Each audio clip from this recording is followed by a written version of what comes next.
Boa noite. Mais de 200 vagas são disponibilizadas em Passo Fundo através do concurso do IBGE. E o outro edital é o recenseador, onde aqui em Passo Fundo nós tenhamos vaga para 26 supervisores e 194 recenseadores. Plenário aprova projeto de lei que obriga condomínios a comunicar casos de violência. O condomínio fica responsável pela comunicação aos ambientes de segurança. Câmara mantém veto parcial do Executivo às emendas impositivas. Por maioria, a Câmara de Vereadores de Passo Fundo acatou, então, os vetos do prefeito municipal.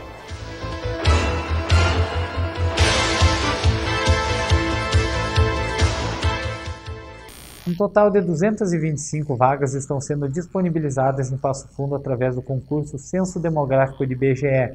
As inscrições encerram nesta quarta-feira. O coordenador regional do IBGE, Jorge Bilhar, detalha as atividades e o funcionamento do edital. Saiu em dezembro o novo edital, que é a fase de realizar o Censo Demográfico 2022. E para fazer um censo do porte, magnitude do IBGE a nível de Brasil, essa mega operação, a gente está trabalhando com 3 editais.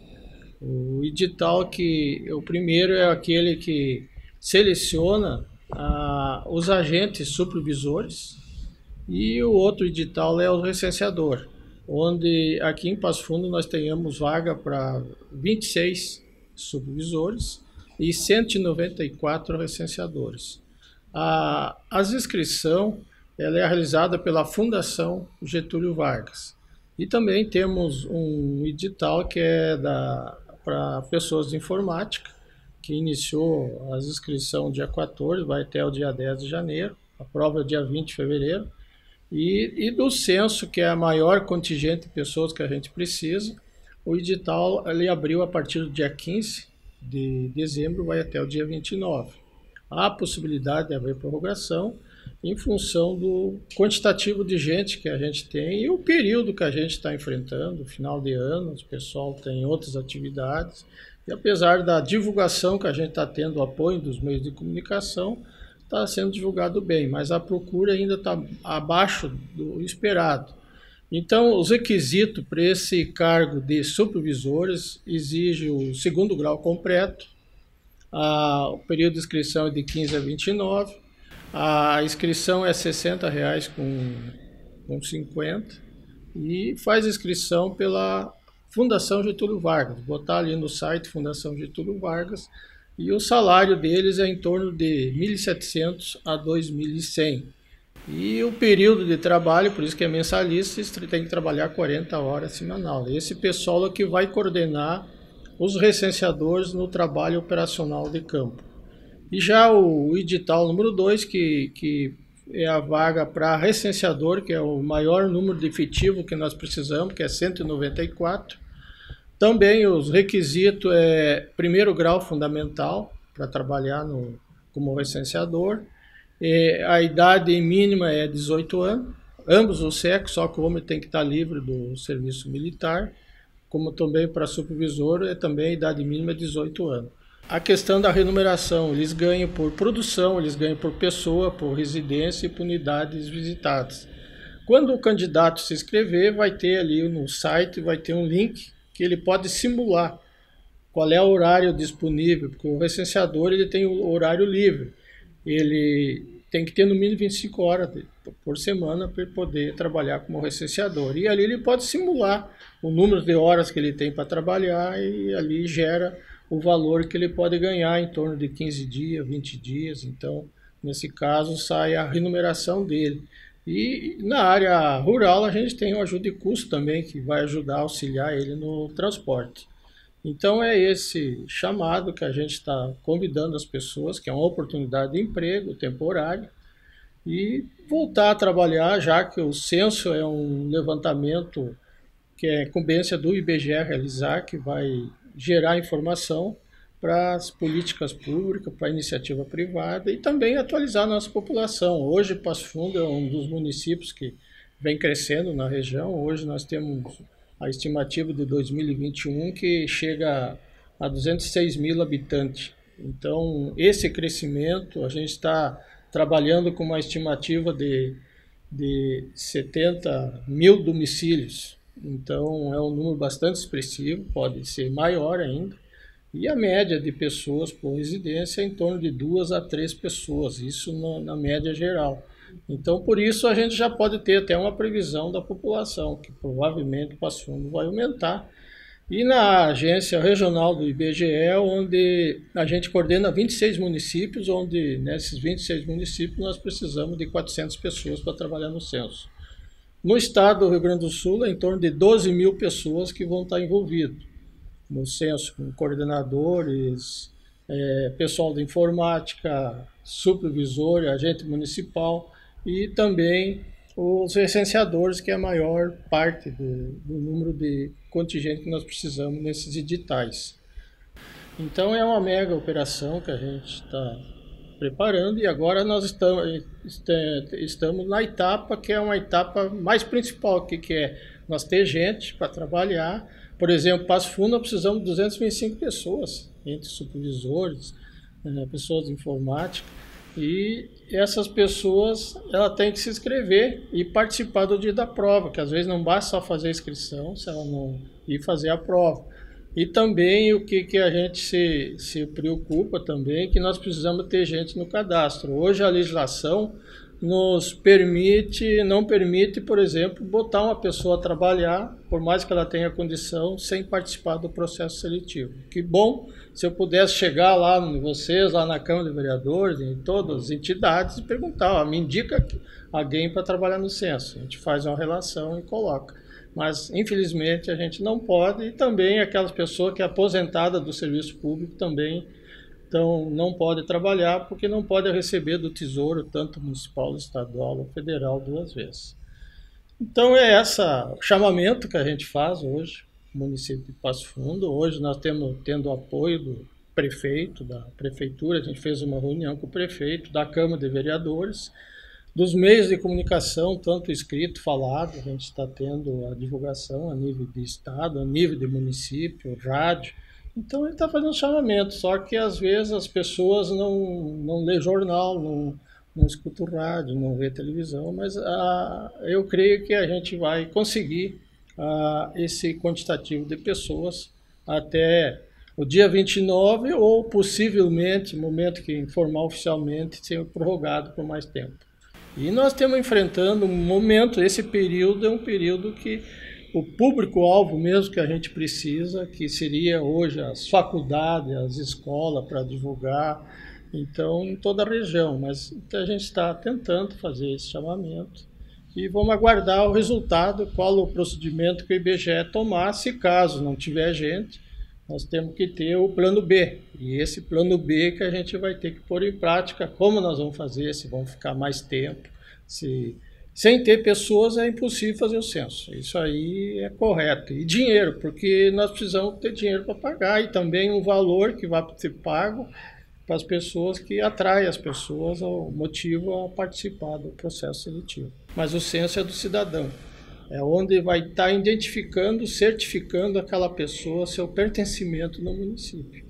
E para as políticas públicas vai depender da saúde, as EHs hoje é baseado na população, todo o investimento hoje, todos esses investimentos que está crescendo em Passo Fundo, as empresas que vieram para cá, não vem por causa porque o município é isso, vem por causa que tem o centro consumidor. Hoje o Passo Fundo é o maior centro consumidor da região norte.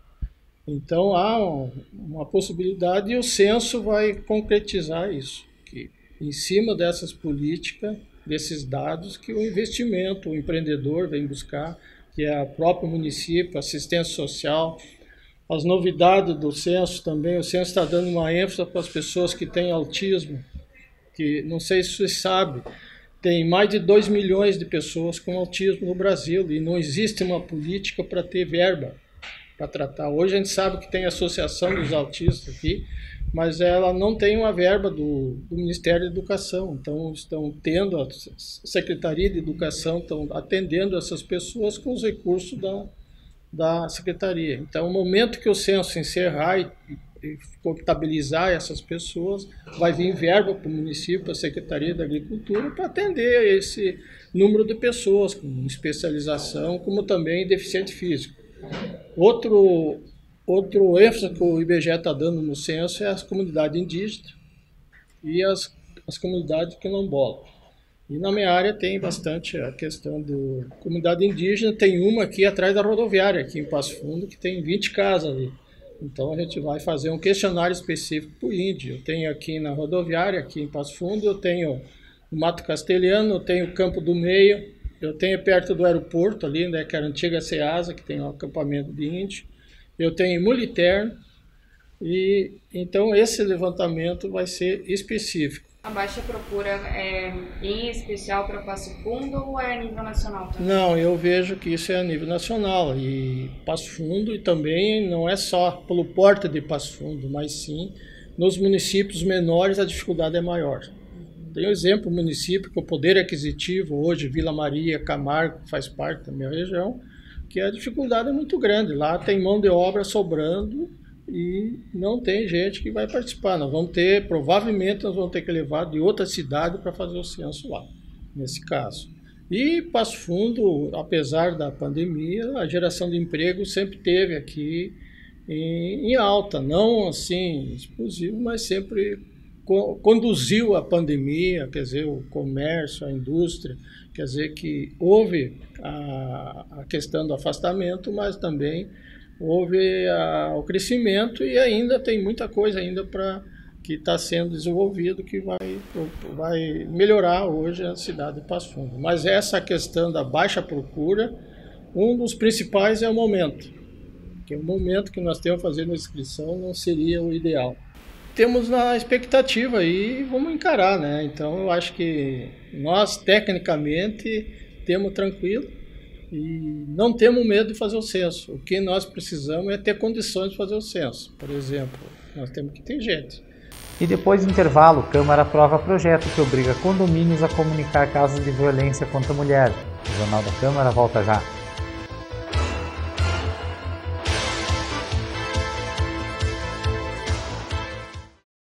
Uma criança de 8 anos pesa cerca de 25 quilos.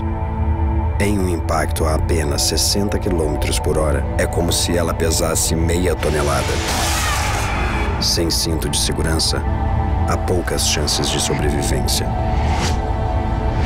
E na vida real, não tem volta.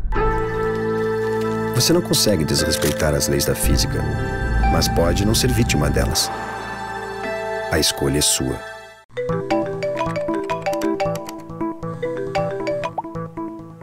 Alô? Não tem interesse não. Não quero esse tipo de serviço não. Obrigada, bom trabalho, viu?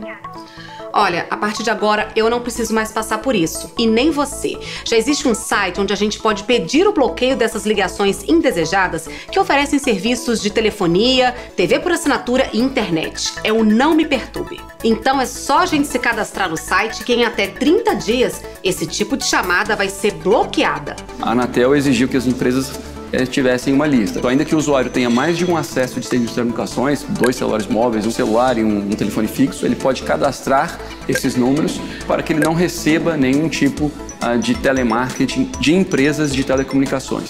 Nós estimamos que entre 30% e 35% das chamadas de telemarketing sejam oriundas do setor de telecomunicações e, portanto, eu acho importante que a Anatel efetivamente dê a sua contribuição para minorar esse fardo que é imposto ao consumidor.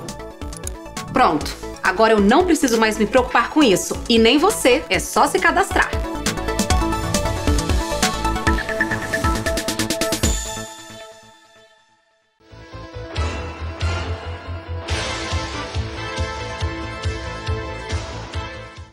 Com votação apertada, a Câmara de Vereadores manteve o veto parcial do Executivo Municipal às emendas impositivas. O tema gerou debate polêmico e dividiu opiniões no Parlamento. Os vereadores Alberi Grando, líder do governo, e Rodinei Candeia comentaram sobre o assunto. É importante que das emendas que couberam aos vereadores sugerir ao prefeito municipal, várias foram mantidas. Quer dizer, o prefeito municipal acatou então a proposta do vereador. dentro do orçamento mínimo, que é 1,25%, quer dizer, isso em valores é quase irrisório. Mas, enfim, o vereador tem esse direito, propôs, e o prefeito acatou algumas, mas algumas não, ele vetou. E coube agora à Câmara de Vereadores acatar esses vetos ou não. Por maioria, a Câmara de Vereadores de Passo Fundo acatou, então, os vetos do prefeito municipal. Acho que isso é democrático, é salutar, e nós estamos atendendo, no meu ponto de vista, uma coisa importante. Isso é um pensamento muito pessoal. Cabe ao Executivo planejar e executar, e cabe ao Legislativo fiscalizar e fazer leis. Eu penso, isso é um pensamento muito pessoal, vou repetir, que é uma intromissão do Parlamento, do Legislativo ao Executivo quando se faz esse tipo de proposta. Mas isso é um pensamento muito meu. Nunca fiz nenhuma proposta de emenda, repito, porque não cabe ao parlamentar, ao vereador, planejar e tentar executar alguma coisa dentro do Executivo. Isso cabe, por lei, ao prefeito municipal. A nós cabe outra coisa. Então, por isso, eu acho que foi muito bom que o prefeito tenha vetado algumas emendas dentro de um critério técnico. Ele tem o pessoal para fazer esse tipo de avaliação, e cabe a nós, então, aceitar o que os demais vereadores, ou a maioria dos vereadores, quis, isto é, mantivemos o veto do prefeito municipal. Eu fiz um encaminhamento por razões técnicas, né? Porque eu entendi que boa parte dos... Vejam bem, foram encaminhadas 72 emendas impositivas. A emenda impositiva é um direito do vereador para destinar parte pequena do orçamento para a sua comunidade, em obras do interesse daquela comunidade. E aí o prefeito, das 72, vetou 40, portanto, quase 2/3 das emendas, o que é, de certa forma, um controle exacerbado. Não é possível que tantas emendas, 40, estejam erradas tecnicamente. O que o município alega é que boa parte delas, por já ter verbas vinculadas do próprio executivo, não há interesse público em se fazer. Veja bem, a questão do interesse público é um conceito aberto, e aí se pode entender que sim ou que não. Então a minha sustentação foi de que não poderia haver esse controle, de certa forma, político sobre as emendas, porque a Constituição dá o direito ao vereador de fazer a emenda para a sua comunidade, para os seus interesses ali, e o município entendeu, o executivo entendeu que algumas deveria vetar. Então eu encaminhei, fiz um encaminhamento de votação. Na verdade, a votação entre os vereadores deu empatada, que foi decidido pelo presidente da casa, mostrando que a gente tem um pouco de razão, ou tem razão, né, parcial nesse posicionamento. Após um longo debate, a Câmara de Vereadores aprovou o projeto de lei da vereadora Janaína Portela, que obriga condomínios a comunicar casos de violência.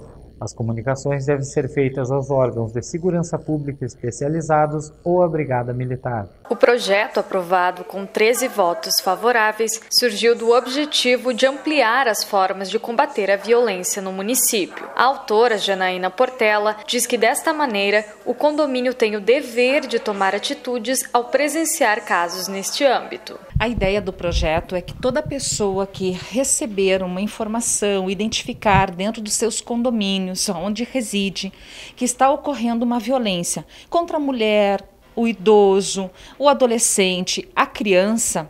Esse projeto não observa somente as mulheres, mas todas as pessoas que se apresentam em algum momento pela sua situação de vida em estado de vulnerabilidade, que ocorra a comunicação ao condomínio. O condomínio fica responsável pela comunicação aos ambientes de segurança.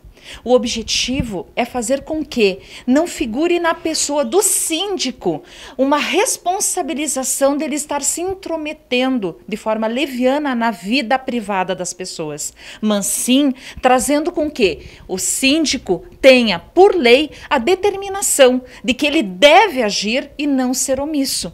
Com isso, nós vamos implantando cada vez mais políticas públicas e uma cultura de paz e segurança a todas as pessoas. E vamos começando pelo ambiente dos condomínios, assim como nós temos divulgado muito as políticas públicas em outros projetos para que as pessoas, ao tomarem conhecimento de violência, façam a comunicação nos ambientes de segurança para que aquele que está sofrendo a violência física, moral, psicológica, econômica, tenha condições de buscar apoio nas redes de proteção. Janaína ressalta que as penalidades ao descumprimento da lei irão para o condomínio e não para o síndico. E neste caso, há o risco de advertência na primeira infração e multa a partir da segunda infração. O condomínio responde pela omissão de não ter procedido à comunicação. Quando a pessoa jurídica ou condomínio responde, todos os condôminos acabam pelo ambiente comunitário que se estabelece de custeio de todos esses recursos, responsabilizando em conjunto, porque é o condomínio que deverá fazer, por esta ideia deste projeto de lei, a comunicação aos ambientes de segurança.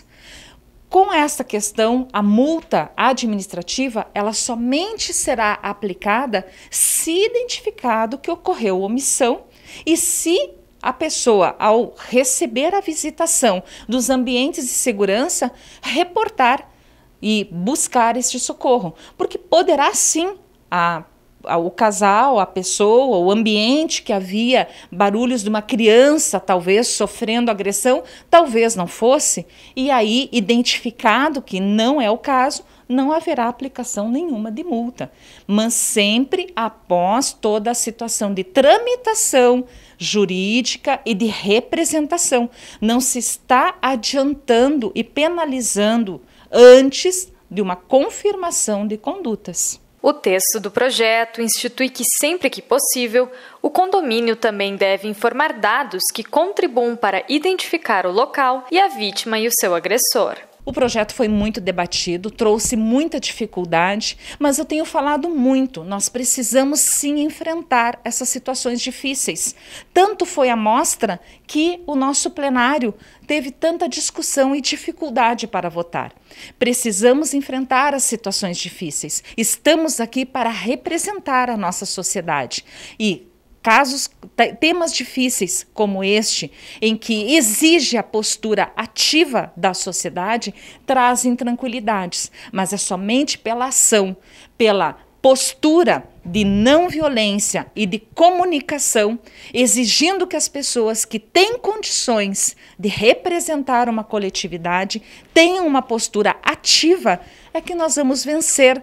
Como referiu o vereador Wilson Liu, as chagas de uma sociedade que por vezes fica passiva, fica omissa e a violência agregando-se nos lares contra a criança, o adolescente, o idoso e a mulher.